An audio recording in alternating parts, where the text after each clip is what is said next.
average person finds themselves in situations that contain groups of people. For example, a family get-together for someone's birthday, a classroom at your high school or college, a sports team that you're a part of, or a fire department that you're a part of, on the job, at your church, friends going bowling or to a movie, and of course, committee meetings for clubs or organizations.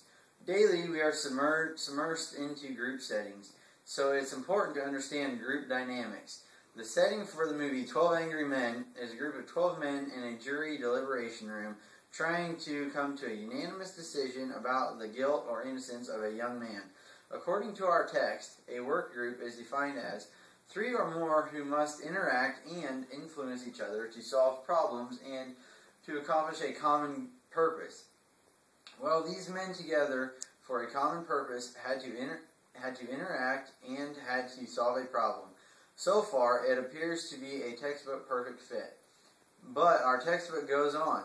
The definition of an effective work group is clearly defined goal, an optimum number of diverse members, cohesiveness, a good working environment, and synergy.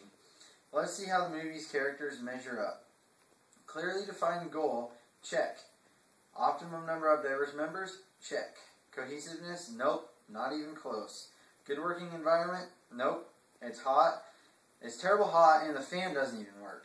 In synergy, which is the 2 heads are better than 1 theory, or 2 or more people's wisdom complement each other, nope, again. What makes the difference to me between this movie and most groups is the fact that most groups want to be there, or are at least interested in the group. And many times, the people are voluntarily present, not required to attend. Many of the jurors in this movie made it clear that they did not want to be there. According to an article by Carlene Sugarman, in order for cohesiveness and synergy to be present in a group, that group has to, 1, want to be there, 2, sincerely care, and 3, respect each other and each other's opinions. This is also exactly what our text says. Clearly, this wasn't the case for our group of jurors, at least for most of the show. I found it really strange that they never introduced themselves to each other. You just gradually figured out their backgrounds or bios by what they said and reading between the lines. Now I'd like to talk about the character I most identify with. The juror that I felt that I would be most like is juror number 9. Yes, the elderly man. I respect senior citizens and have a great relationship with my grandparents. I think being raised to respect my elders and having grandparents that played an active role in my life and always showed interest makes me appreciate them. I feel like they have a lot of wisdom to offer if we just stop long enough to really listen to them. I saw some qualities in juror number 9. I like him because he is fair. He doesn't have to be the center of attention, and he's polite and thoughtful. And the guy is sharp. My impression of him is that he is widowed and feels like his purpose in life is over. Perhaps he can't do the active things he used to, so he feels like he isn't worth much. I think he has a lot to offer, and he proved that. I think his wisdom and wit are impressive.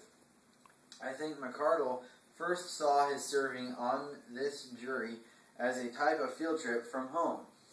He is probably a lonely man. He probably came to this jury thinking that he may learn something. It might be interesting, but probably wasn't playing an important role. But the moment I liked the best was when McArdle put the facts together about the lady who supposedly witnessed the murder. At night, from bed, through the windows of a passing train, and without glasses on, really? He noticed and remembered the indentations from glasses in her nose. Who else noticed that? No one. I think I am most like him because I don't have to be the center of attention, but I'm also not dumb. I pay attention to detail and hopefully am slow to anger. I am smart enough to listen to someone and determine if they are miserable. Overall, the movie is a good good in-depth look at groups and interactions.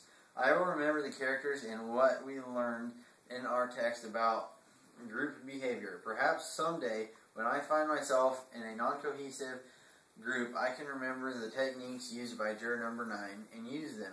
Maybe I will be heard in a decision-changing way.